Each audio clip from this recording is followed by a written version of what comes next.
Hello and welcome to Cast Royale, the Clash Royale. That was not it. That was definitely not it. You were not ready. Mentally prepare yourself, Robert. I mean, I was ready. Not mentally. I think my body was ready, but my mind was not. That's the mental part that I'm talking about. Right. Okay. Hello and... That's what you get for stopping me. Week's been pretty good, man. Nope, not good. Not good. You gotta do it again. How's it feel when somebody does that to you? Doesn't it stink? Big, bad Mega Minion. Nope. Mega Minions. A Mega Minion. Mega Minion. Didn't answer my question. How was your week in the arena, Joe? You sound like Barney. I'll show you, Barney. What?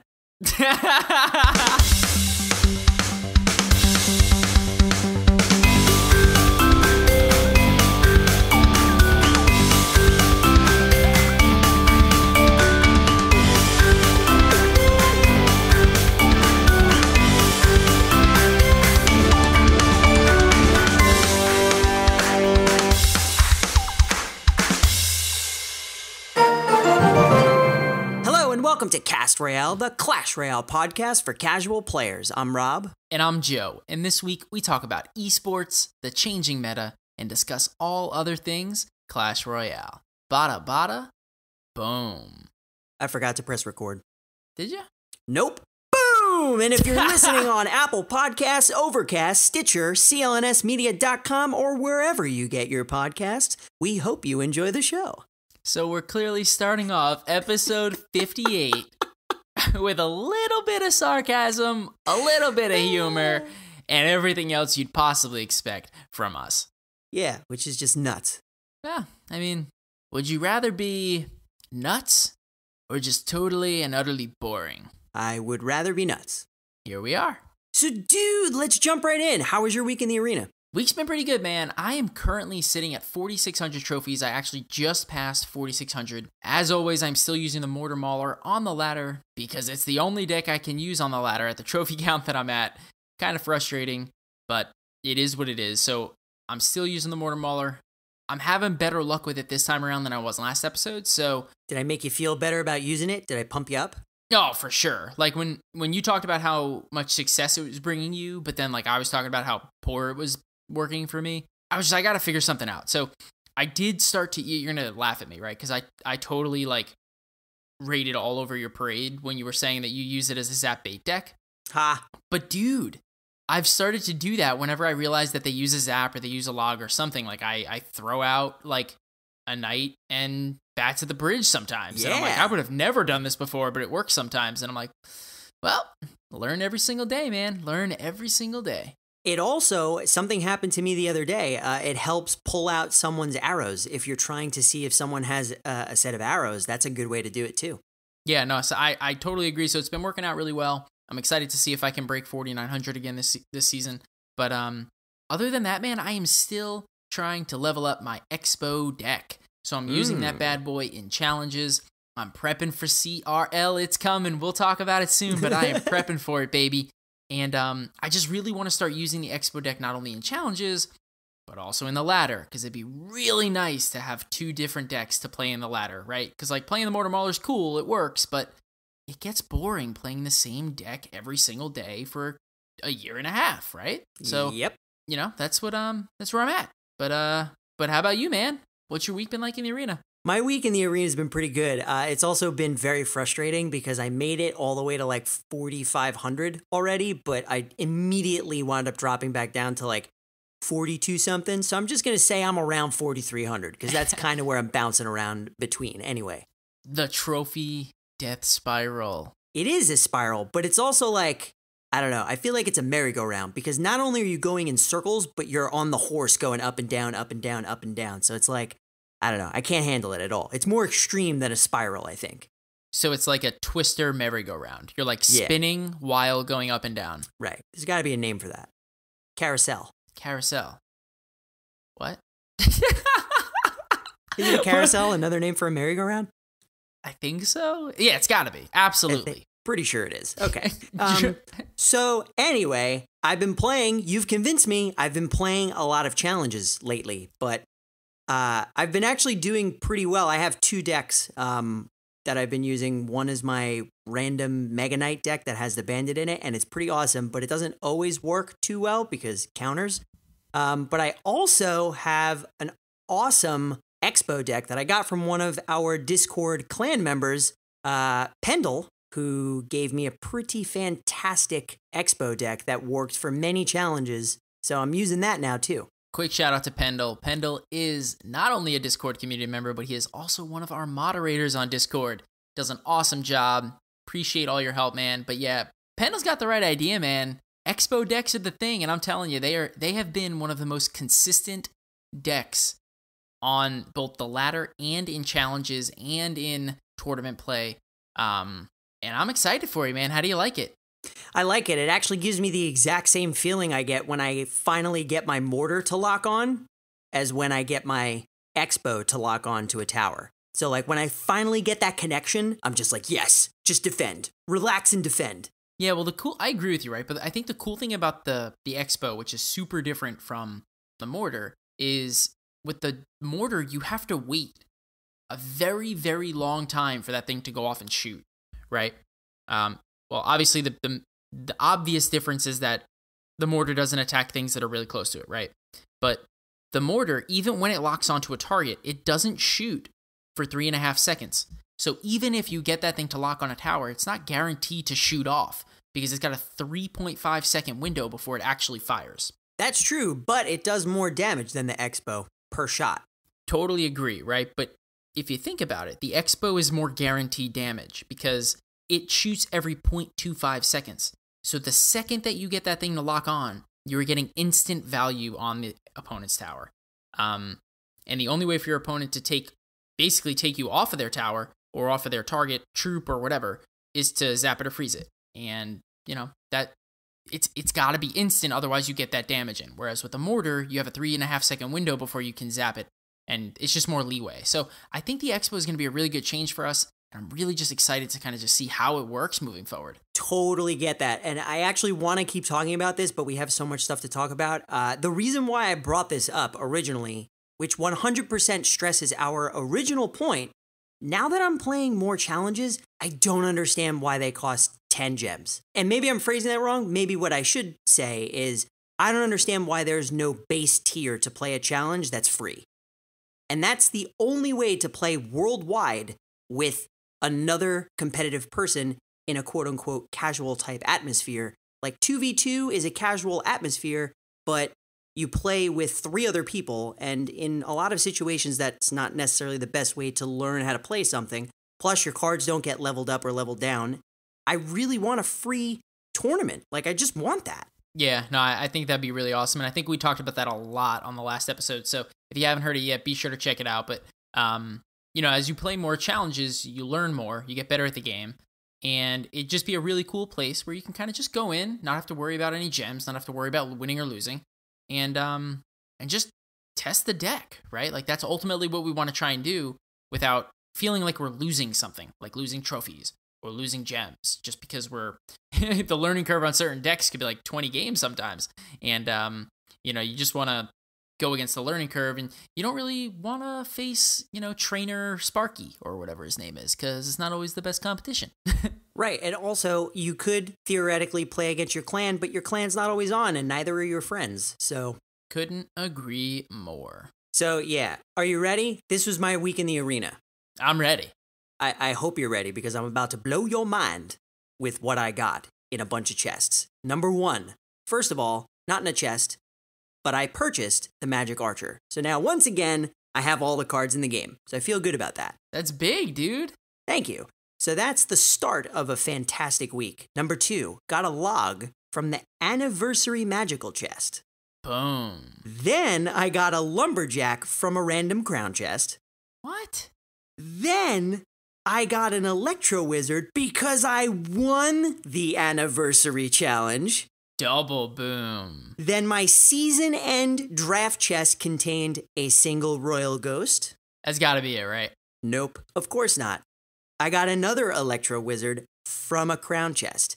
That is 6 total legendaries in 2 weeks.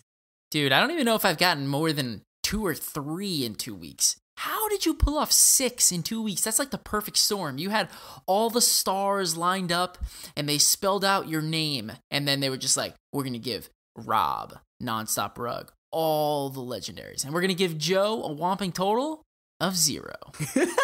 Yeah, I don't know, man. I guess you're right. Everything just lined up perfectly. The Magic Archer showed up in my shop. It was the end of the season. And then I went through a couple of crown chests and a great challenge for once. I mean, I never win them. So this was my 3rd challenge that I actually won. So pretty proud of it. And they rewarded my hard work. You should be, man. I mean, that's awesome. I'm super happy for you. I wish that would happen to me, but I am super, super excited for you. I mean, yeah, getting legendaries is great, but you win all the challenges. Well, most of them. Most of them. But I do try very hard, and I do practice those challenges a lot, and I usually don't get them on the first try, So I know you do. You don't have to toot your own horn. I'll toot it for you. Thanks, man. Mm-hmm. Toot. So, right. So other than all of that, like we said, we had the anniversary challenge, which was awesome. Dude, it was a 2-part challenge, right?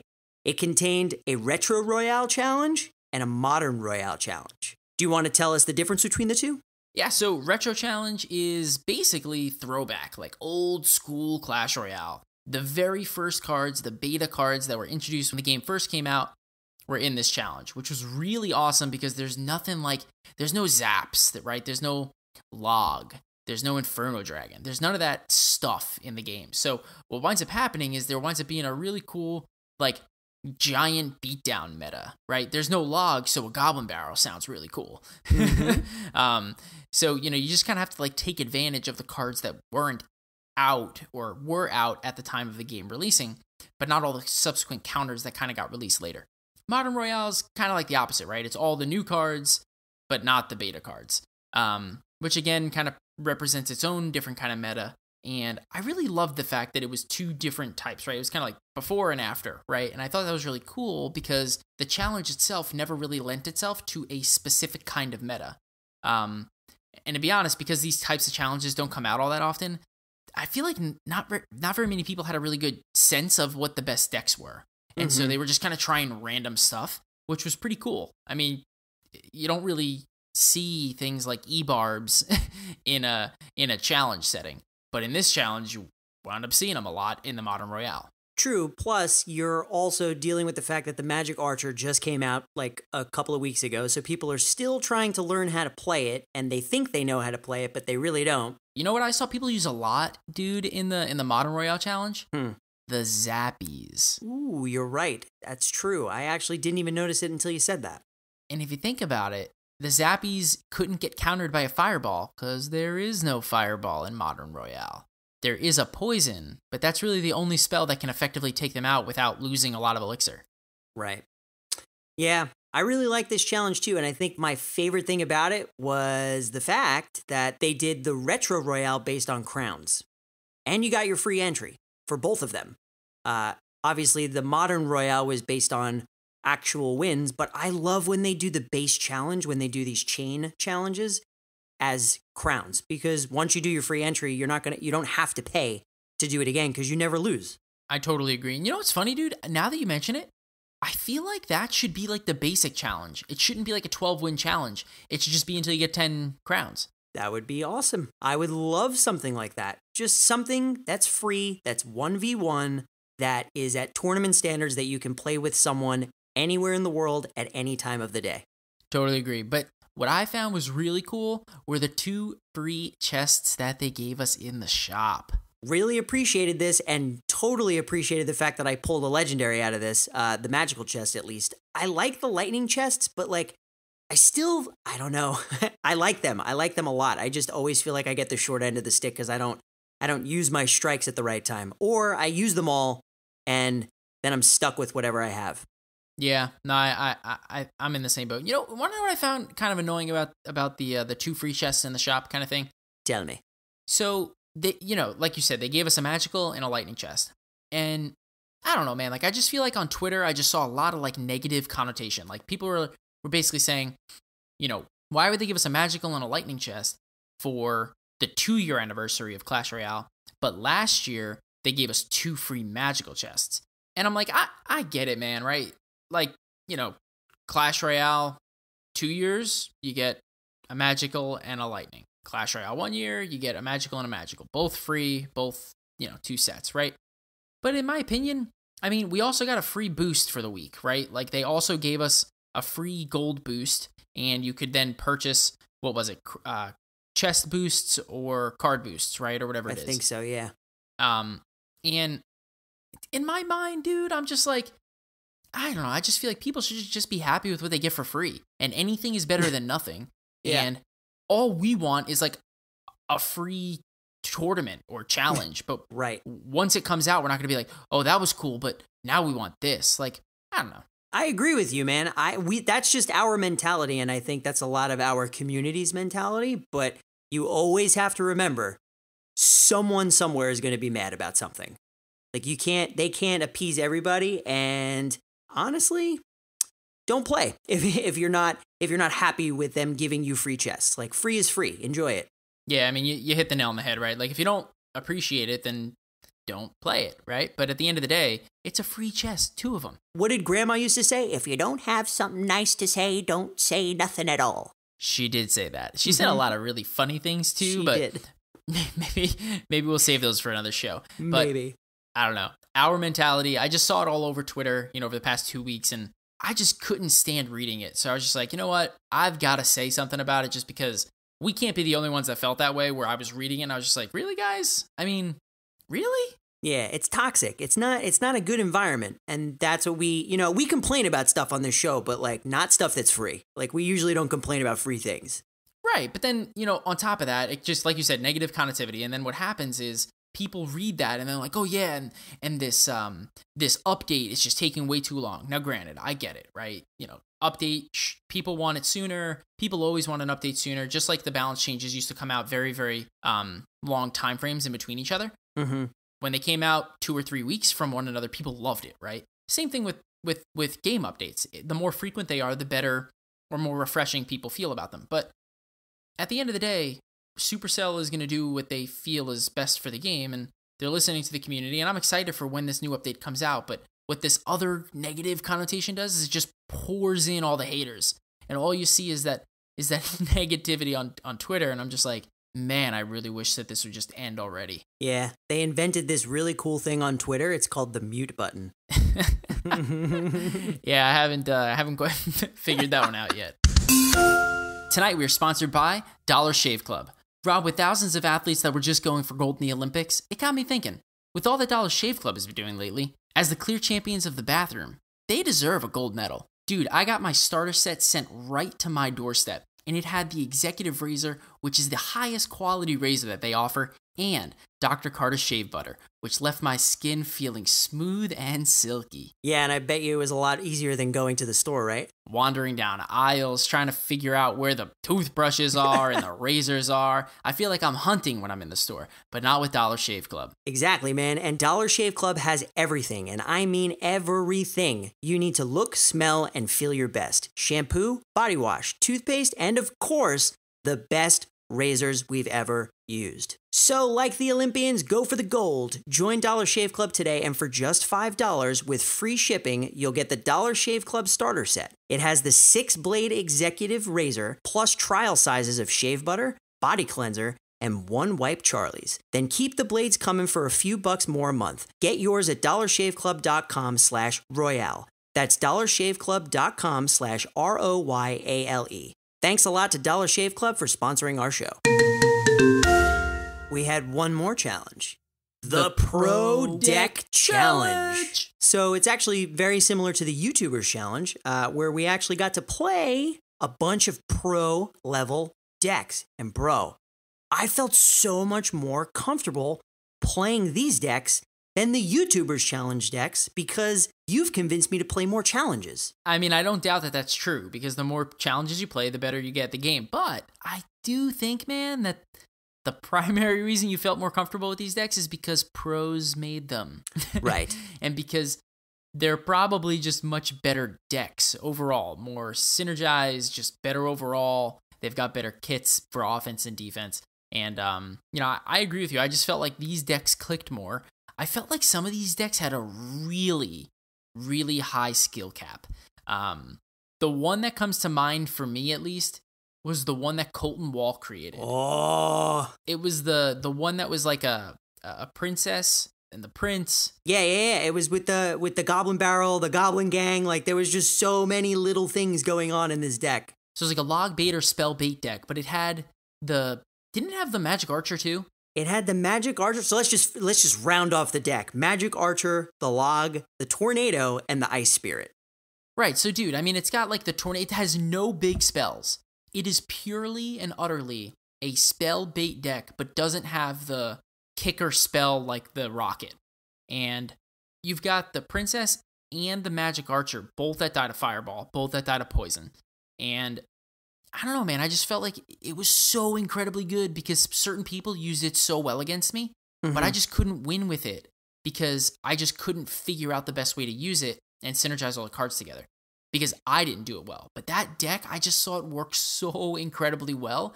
And I was like, wow, the pros that make these decks are so good at this game that they can come up with and master these kinds of decks. And in pro challenges, this is what they're playing up against. And I'm just like, I'm very happy that I'm only at 4,600 trophies in the ladder. Right. And it's funny that you bring up this deck because, and no disrespect to Colton, we are very good friends with him and he knows we love him, but Colton's deck was my least favorite and I'm probably very biased about it. And it wasn't because of the skill cap, although it was extremely hard to play. But let me tell you the thing that bothered me the most about this challenge and subsequently what happened with this deck. Are you ready? Ready. So I found that this challenge very often paired you up against the same deck that you were playing. And I don't know if you experienced this, but I did. You know, I think that like mirror matchup, right, where you're basically playing the same exact deck, happened way too often to the point where I don't understand why there isn't code in the game that prevents this from happening nearly as much as it does. Not saying that it can happen, just saying it shouldn't happen as much as it does. Anyway, of course, I make it to 8 wins with this challenge, right? And then this deck pops up on my screen for the last game. And of course, I have 2 losses at this point, so I'm struggling. It pairs me against the same deck. And because people know what they're doing in this game, and I rarely ever do, I couldn't win. There was no way I was winning. It made me so angry. So of course, this has to be, like I said, I'm biased, my least favorite deck. Yeah, no, I get it. But I don't know. I think that's kind of situational. For me, the deck that I hated playing, especially versus the other decks that were in this challenge, was Electrify's deck. It was that Hog Cycle deck that had the Knight instead of the Ice Golem. Ooh, really? I like that deck. Yeah, see, I just felt like it wasn't that good against the other decks that were in this challenge. I thought that you could get a tower very easily, but I thought that coming up on 2 minutes and then into the final minute or overtime, it just couldn't survive. And, you know, unless you were really good defensively or unless you really got way ahead in Elixir for the first 2 minutes of the game, I just felt like you couldn't hold the lead. But again, I don't think it's because it was a bad deck. I just think it didn't match up well against any other deck in the challenge itself. But I don't know. I just really felt like this challenge was refreshing. It was cool to get in essence, pro takes on decks and use actual really good decks that I'm sure a bunch of these are going to be seen in the CRL when it comes out. Oh, totally. Speaking of which, we also, at least at the time of this recording, it didn't come out yet, but the Clash Royale League Challenge would have happened, I guess, by the time this episode drops. So, dude, CRL, what do you think about this? Dude, I cannot tell you how excited this type of thing makes me for Clash Royale, because I think it was, do you remember way back when we had Woody on our show? How could I forget? I think it was for year 1, right? We're coming up on year 2. I think it's next episode, but we had Woody on our show, and one of the main things that we talked about was esports for this game. And over the past year, the most significant esports events that happened were CCGS, right? Mm-hmm. They had the spring and they had the fall. And, you know, there's a lot of esports kind of leagues out there for Clash Royale. You've got the Royal Premier League, you've got Superliga, whole host of different leagues out there, but they're all quote unquote unofficial. They're all things that individuals created to host events like this so that teams could participate and play with one another and play against one another and compete to be the best, call it, in the game, right? The best team in the game. Right. But dude, this is a league officially sponsored by Clash Royale. Clash Royale is teaming up with esports teams that they've reached out to and others that have reached out to Clash Royale in order to team together to bring what will now be an official league to the game and to the community. Talk about esports. This is it. Yeah, it's pretty ridiculous. And not only that, everyone in the world has the ability to participate in this. And I'm assuming you would get a free entry. Is that how it works? Right. So, forgetting about the league itself, what is even cooler about this is the fact that the community, every single person, you, me, and everybody else, has the ability to play in this challenge that just passed, when, like you said, the episode releases. And if you get 20 wins, you then qualify for optional online tournaments that are hosted by Clash Royale, in which scouts of professional esports teams will be there to spectate and potentially recruit you, me, and anyone else that makes it there. Now, granted, the chances of us making it there are very slim. Even if we get 20 wins and we start playing in these optional online tournaments, the chances of us beating people at that level are probably very slim. But dude, there are certain people that will make it there. There are certain people that are not currently pro. There are certain people that this challenge, this opportunity is huge for them. And what I think this does for the game is incredibly huge because people live vicariously through professional players. Look at League of Legends. How big is that game? That's a trick question, right? It's nuts how big it is. It's got 4 different seasons, one for each season of the year, and it has an all-star tournament.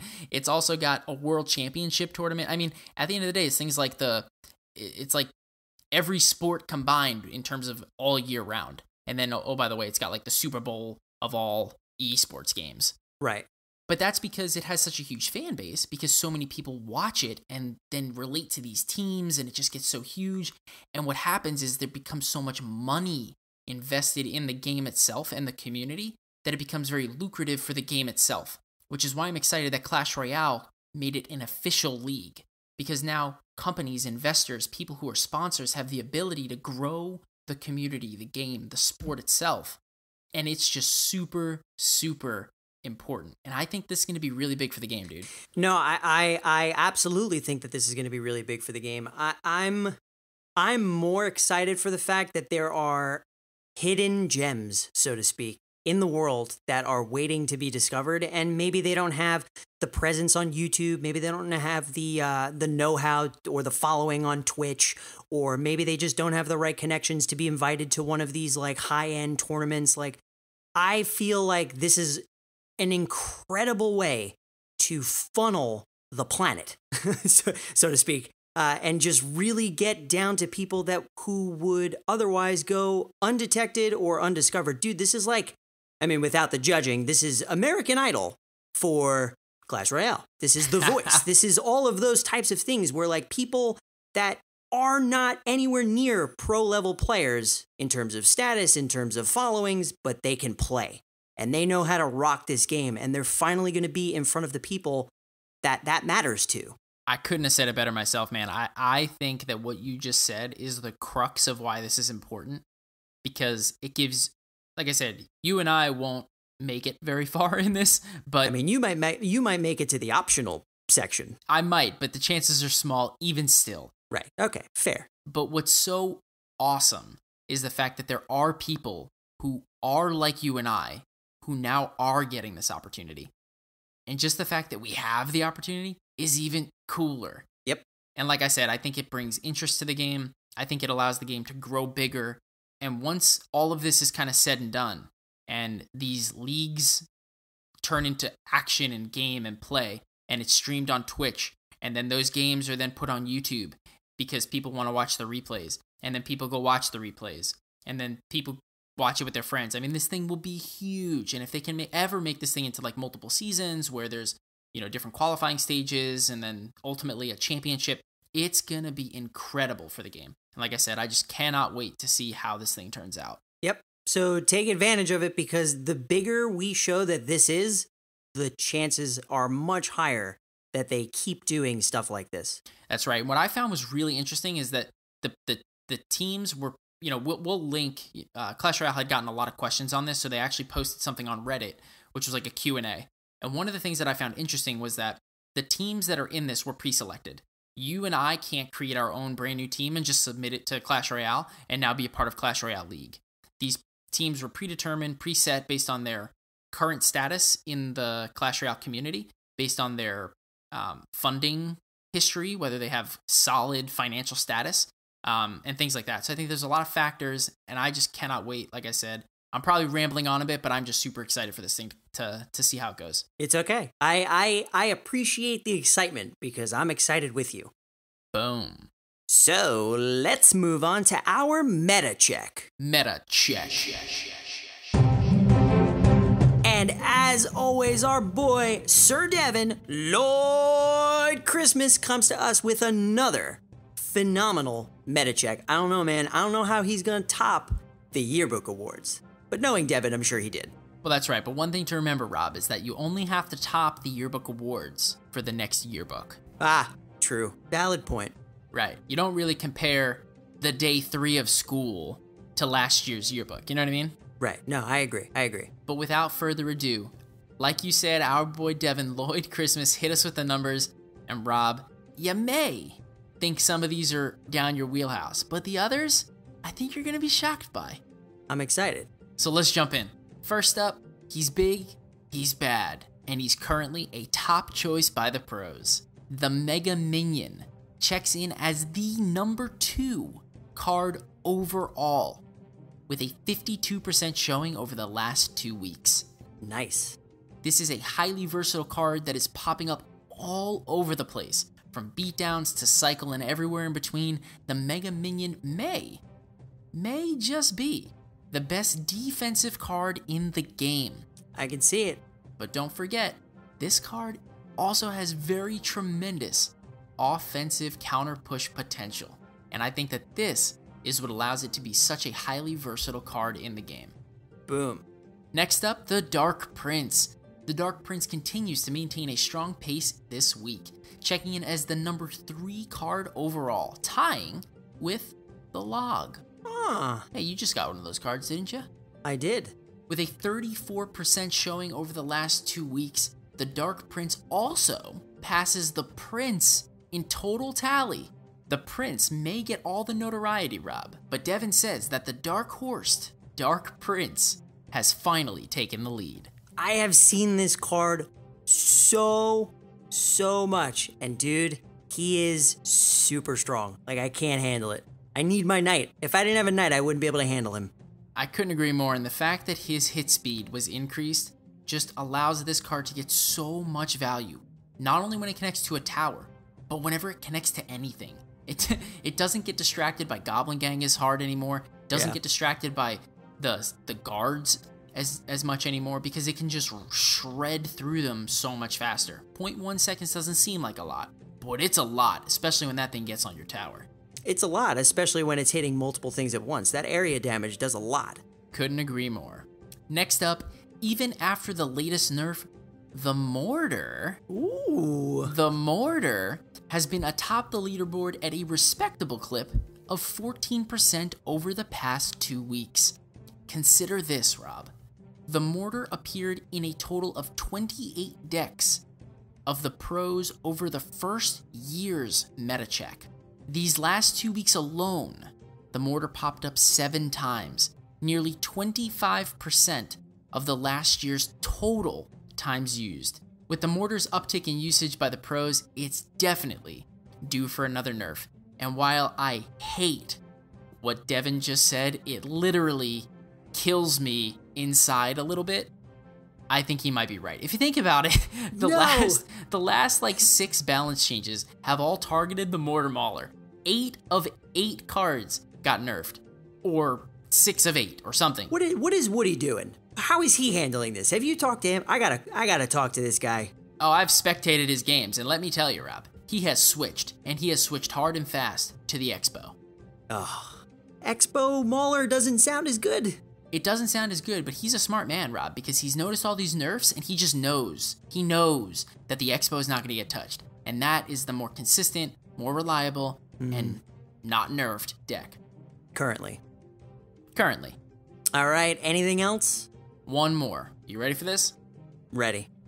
After weeks of being bested, the Fireball is finally starting to show some life, beating out the Poison this last week by 16% use rates. In fact, the Fireball out-earned the Poison, the Rocket, and the Lightning combined, which may not be saying too much, as the Lightning has failed to register a single tally over the past few weeks. Lightning is definitely due for a buff. This last nerf reducing its range took any advantages this once great card had. With all that being said, it's a little odd that there are 82 cards in the game, and only 4 high damage spells, which are basically in every single deck. Maybe Clash Royale is due for a new one. Maybe an Earthquake spell. Or the Boom Man spell. Oh! I forgot about that. 9 million damage. Come on, Rob. It's not like this is like chump change damage here. This is big money talk here. Well, yeah. But that's it. As always, we can't talk about everything, but we will include the meta check in the show notes so you can check out the numbers for yourself and let us know if you have any questions. Bada bada, boom. Boom. Tonight we are sponsored by Simple Contacts. Rob, I have to tell you about my newest time-saving trick. I got my contacts lens prescription renewed from my couch yesterday in under 5 minutes using an awesome new app called Simple Contacts. Simple Contacts lets you renew your prescription and reorder your brand of lenses from anywhere in minutes through an online vision test. It's designed by doctors, and every test is reviewed by a doctor, so they are literally bringing the doctor's office to your home. But remember, this isn't a replacement for your periodic full eye health exam. That's right, man, and I know the contact lens prices are unbeatable. The vision test is only $20, and shipping is free. Best of all, our listeners get $30 off their first Simple Contacts order with our promo code ROYALE. Try it for yourself and save $30 on your lenses by going to simplecontacts.com/royale or entering the code ROYALE at checkout. Again, that's simplecontacts.com/ROYALE or just enter the code ROYALE at checkout. Thanks a lot to Simple Contacts for sponsoring our show. All right, man, we got some chests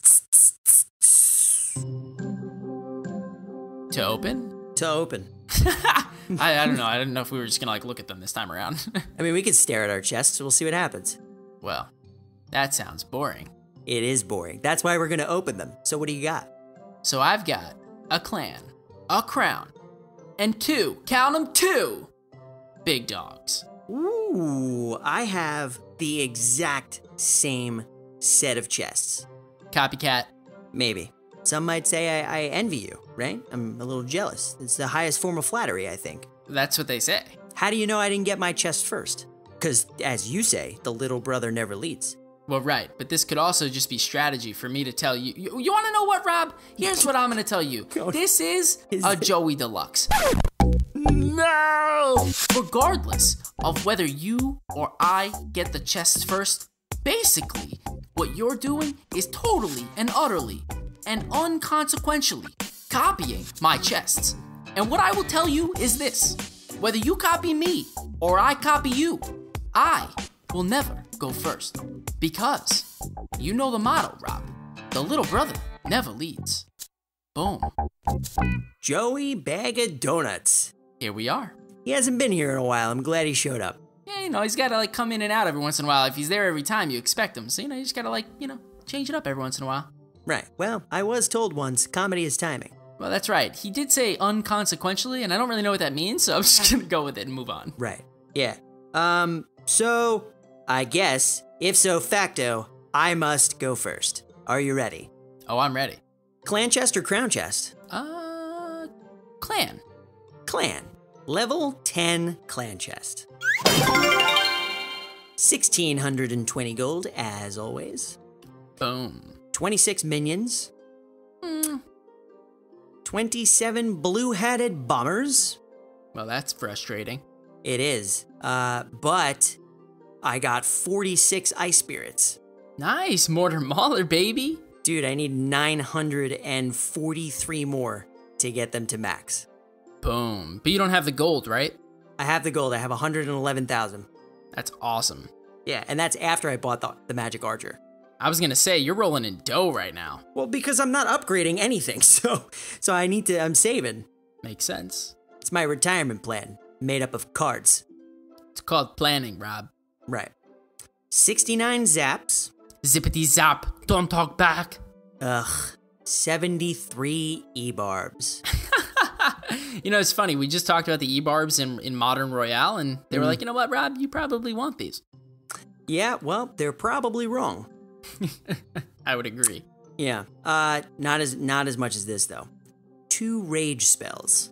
Well, now you can use the rage on the e-barbs and just melt towers. Wait. It gets even better than that. So it gave me 27 barbarian huts. Game's trying to tell you something, Rob. It's either trying to tell you to uninstall or play a different deck. Yeah, I mean, well, it gave me the ice spirits, right? That was definitely a bland chest. Definitely a bland chest. It's my turn? I am not happy about that. Yeah, go ahead. Why not?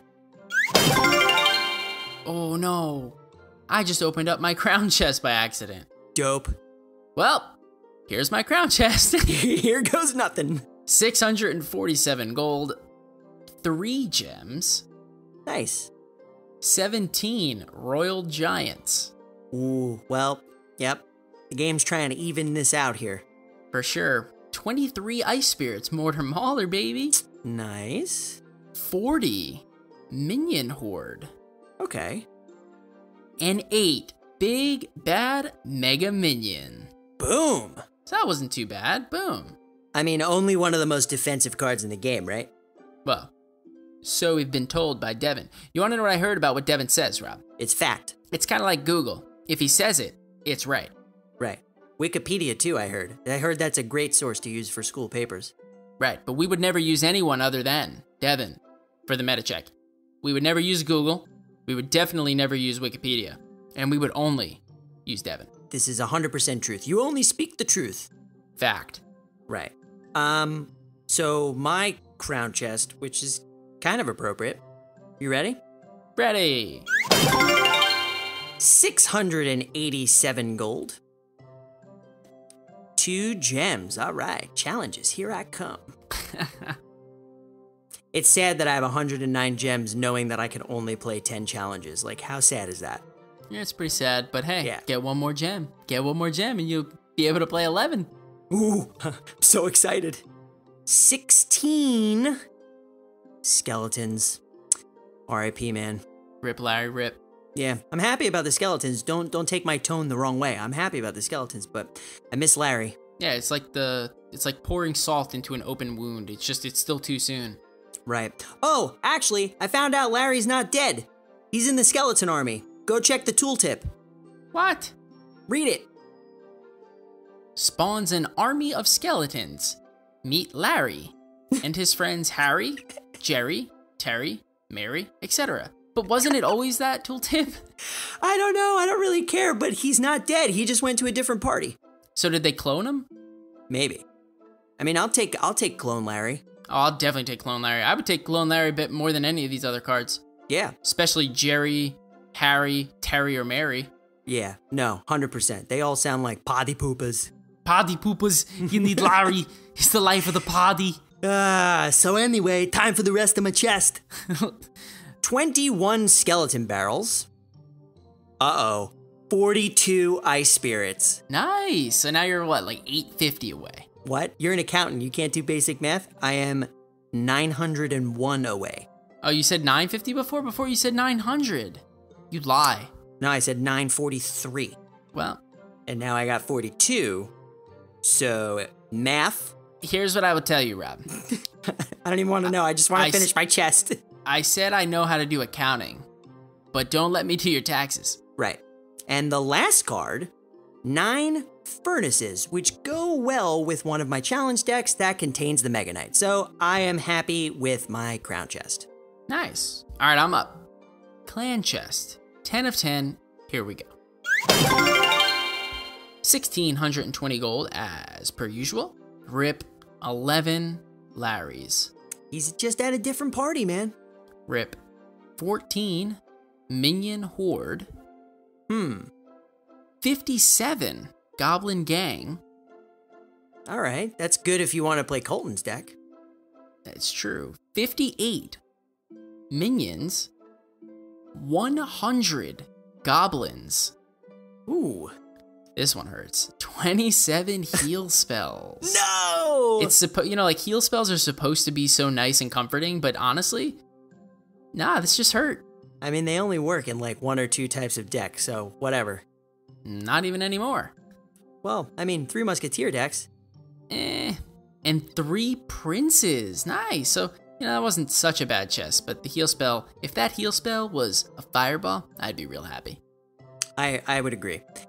So, are you ready for big dog time? Oh, I'm ready. All right, so I got a giant chest. Nice. Yeah, let's see what happens. 924 gold. 31 goblins. Stabby goblins? Stabby goblin. 1 tornado. Colton's deck. Colton's deck. 214 skeleton barrels. Nice. Although, I haven't really seen that being used that much. Well, it got nerfed, that's why. Well, that's what happens. Mm-hmm. And last but not least, 62 Zappies. I feel like you have to announce it like you're a game show host, right? The Zappies! Yeah, because just saying like the Zappies is just it's not cool. It sounds boring. But when you say the Zappies, it sounds amazing. Much better. Mm-hmm. All right, ready for my first big dog? I am ready. I see your giant chest, and I match your giant chest. Ooh, I love when this happens. Exciting stuff. 924 gold, 13 Teslas, Expo deck, baby. That I was just gonna say, that's good in an Expo deck. 1 balloon, 232 goblins, Stabby goblins? Stabby goblins, and 62 3 musketeers.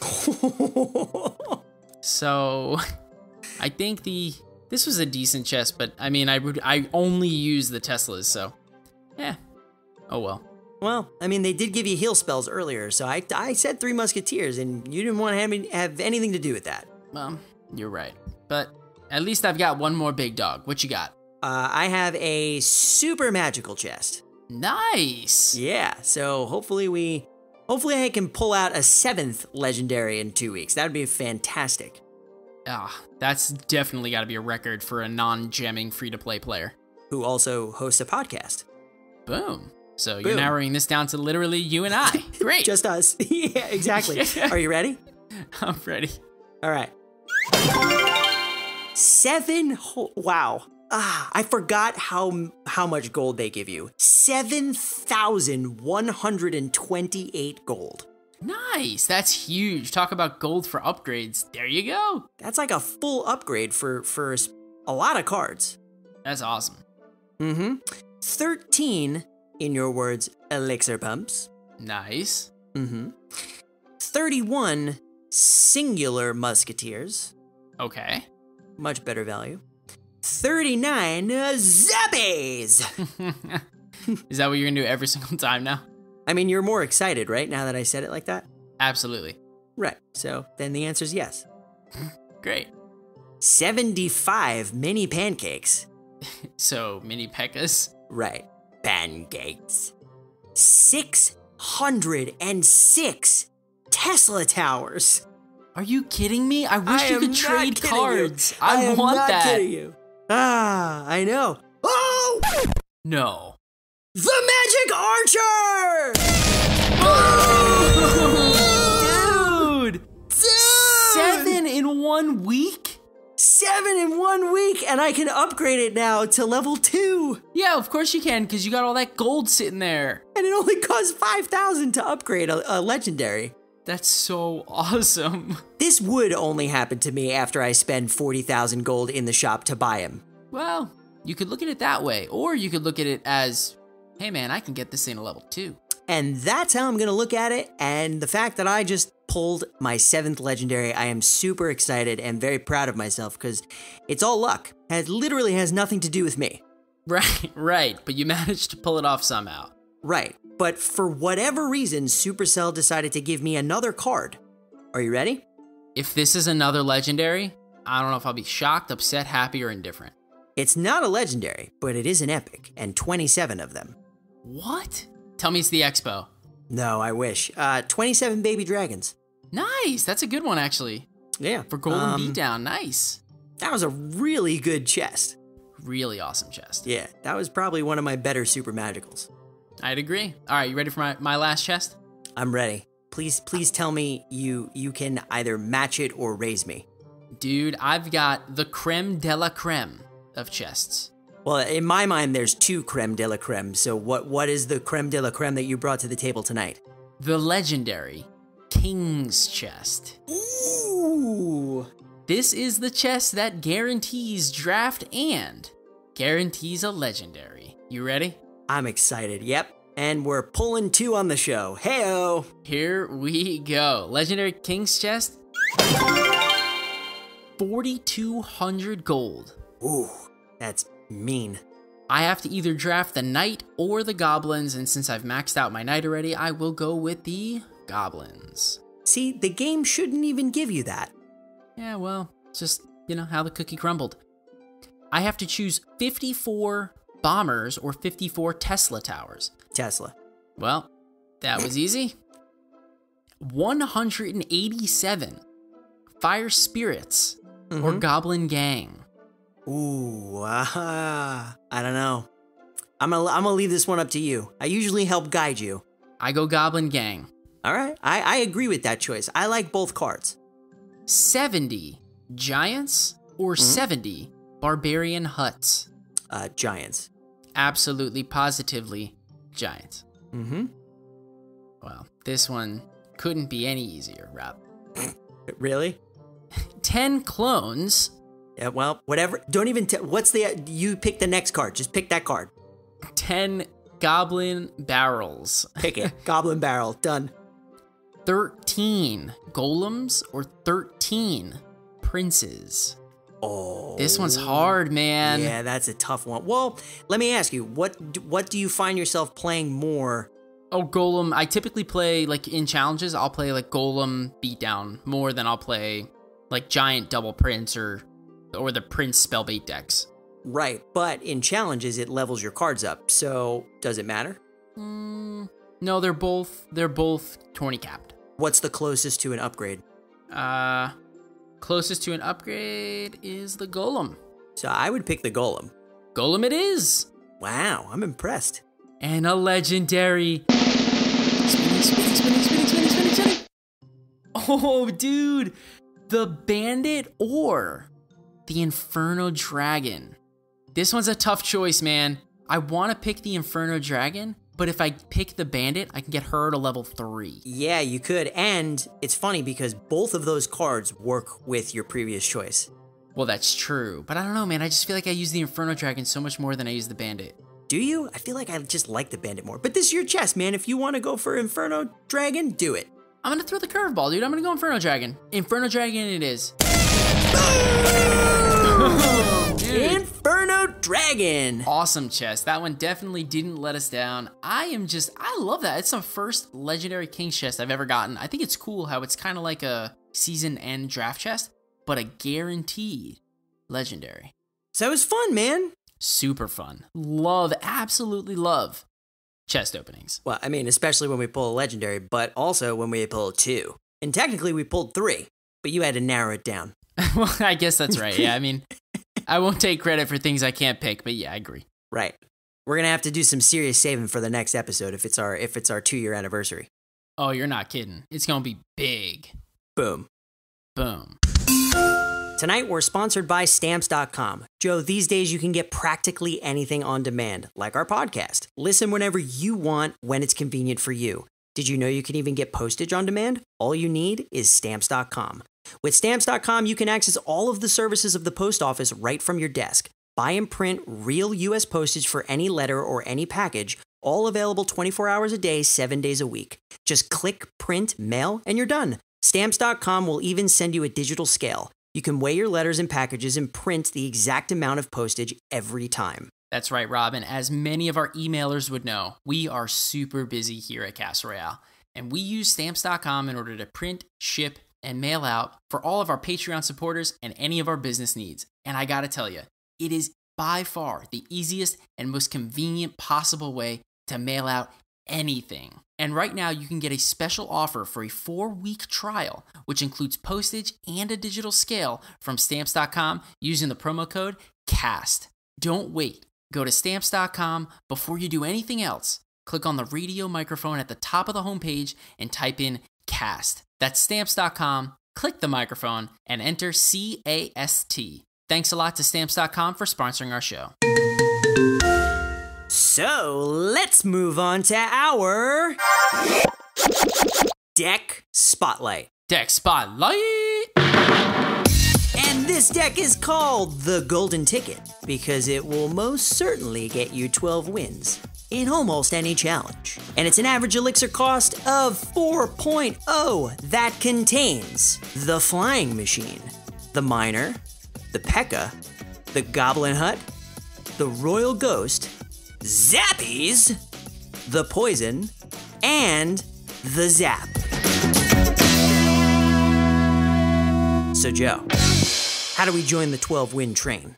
Dude, I am super excited to share this deck with everyone. First of all, it's got the Goblin Hut in it, and we very rarely feature decks with the Goblin Hut. Fact. And I don't know if we've ever done a deck that had the Flying Machine in it either. We may have done one, but we haven't done many. Yeah, I don't know. I feel like we used to hate the Flying Machine until we realized its true potential to be a swan and not an ugly duckling. That's right. Couldn't have put it better myself. But dude, this deck is super good. Average elixir cost of 4.0, which would lend itself to being a beatdown style deck. But the thing about this deck that's different is twofold. One, it doesn't have an elixir pump, so it's not generating bunches and bunches of elixir where you can then kind of steamroll your opponent.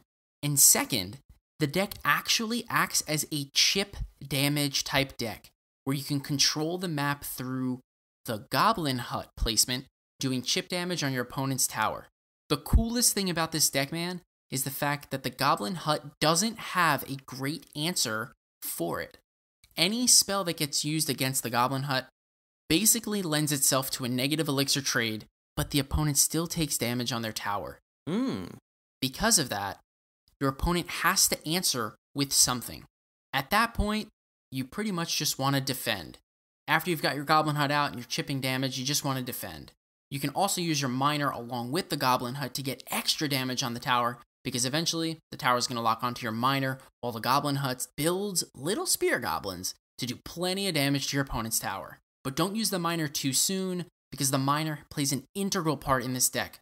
One, because it has the ability to take out your opponent's elixir pumps if they have them, and two, because it can get in and behind things like an E-Wiz or a Musketeer to do extra damage to them while they're locking onto your P.E.K.K.A. after you drop it.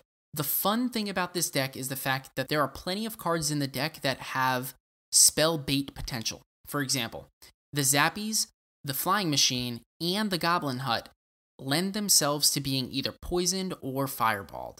And the important thing with this deck is to ensure that you're spreading out your troops to not all be in the middle of the map.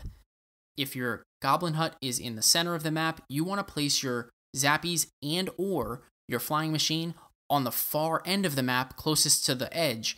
That way they can't get super good value with their spell placement. Smart. And what that does is if you can keep the troop placement separated, then you can develop big, bad, and ugly counter pushes for your opponent. But do not drop the P.E.K.K.A. too soon. Before you drop the P.E.K.K.A., the ideal push is to drop the Royal Ghost.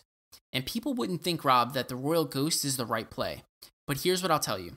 When you have a Goblin Hut out, you've got the Royal Ghost out, and you've got a Miner that your opponent has to deal with. Eventually, they have to drop either a tank to block the Royal Ghost, or they have to drop little annoying troops like the guards or the Goblin Gang to defend and kill the Royal Ghost.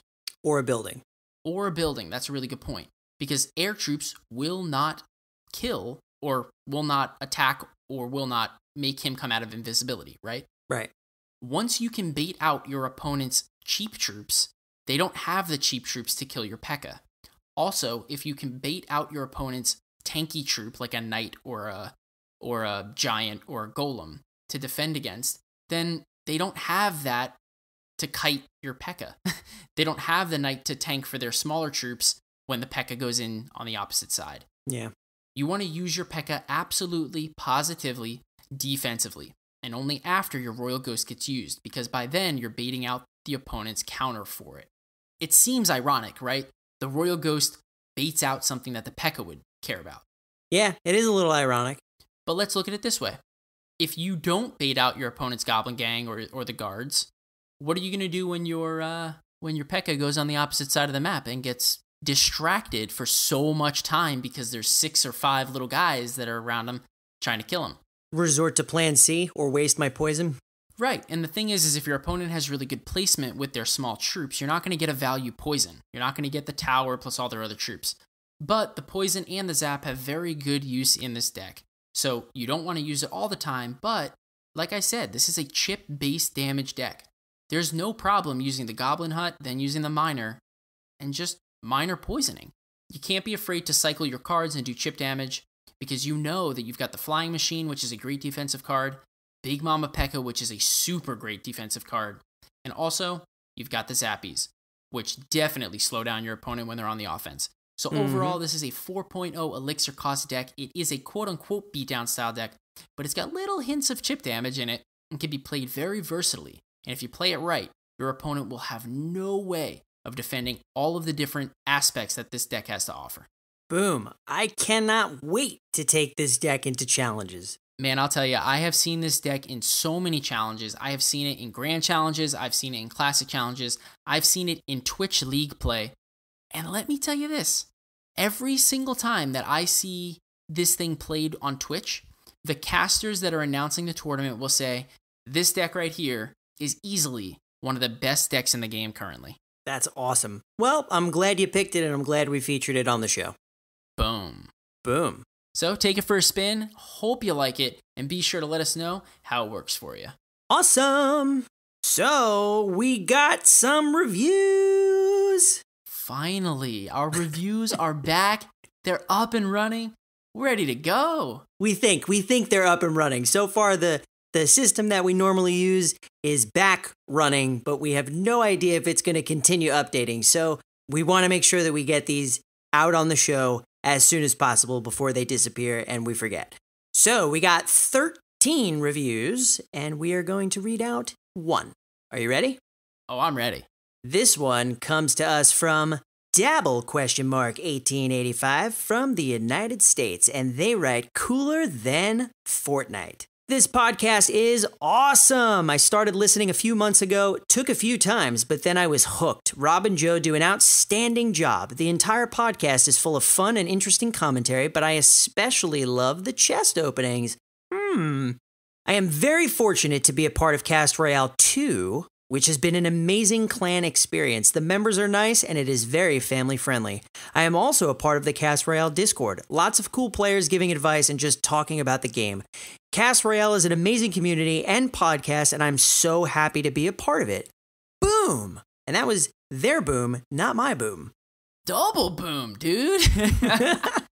Dabble, thank you so much for the kind words, Rob. He mentioned not only is he a part of the community, but he's in Cast Royale 2, which is the clan that I lead. He is in the Discord, loves the chest openings, loves the community, family-friendly, and people talking about the game. I mean, it's so funny if you think about how long ago we started this thing, and it was a whole lot of nothing.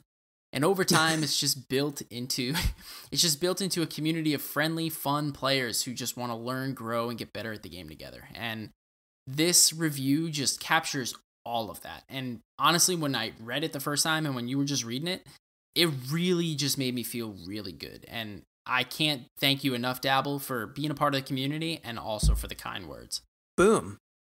Boom. So, like I said, we got 13. So 13 minus 1 leaves 12 other reviews brought to us by Lil Goblin, Eddie YT from Canada, Them Phantom Boy, Fox Gamer 6000 from Canada, Secret Sam 9, Siva and Suba. I like that name, Siva and Suba. Pretty interesting, yeah. Siva Suba. Suba. Anyway, CJ Miller 7, LDKDHJ DI from the United Kingdom, Deadly Hamster 60 from Australia, a bunch of numbers from Singapore. Sorry, I'm not going to read them all. It's just literally a string of numbers. We love you, though, from Singapore. Ethan Gamer 44, and last but not least, Halt Ben 2514 from New Zealand. Halt Ben 2514 from New Zealand. Boom. Dude, we've got so many Discord members from the community hitting us up with some reviews. Guys, thank you so much for taking the time, writing us a review. And if any of you, Halt Ben, are lava players, we got issues. We got real big issues. Well, you can take it up with Halt Ben in the Discord then. Oh, I'm just going to 1v1 him. Do it. Take him down with an Expo deck. See how you fare against a lava deck. Oh, I've got the Tesla. Don't you remember I opened up I've got a lot of Teslas now in my legendary King's chest. Right. So now you're not only the boom man, but you're the annoying man. Well, some may agree with that. Well, I mean, I'm your older brother. I can say it. Boom. And that's it. Episode 58. Signed, sealed, delivered in the books. Kicking the can. We're throwing it out the window. Hopefully it lands on a soft mattress and somebody picks it up and takes it home. That was oddly descriptive, and I totally agree.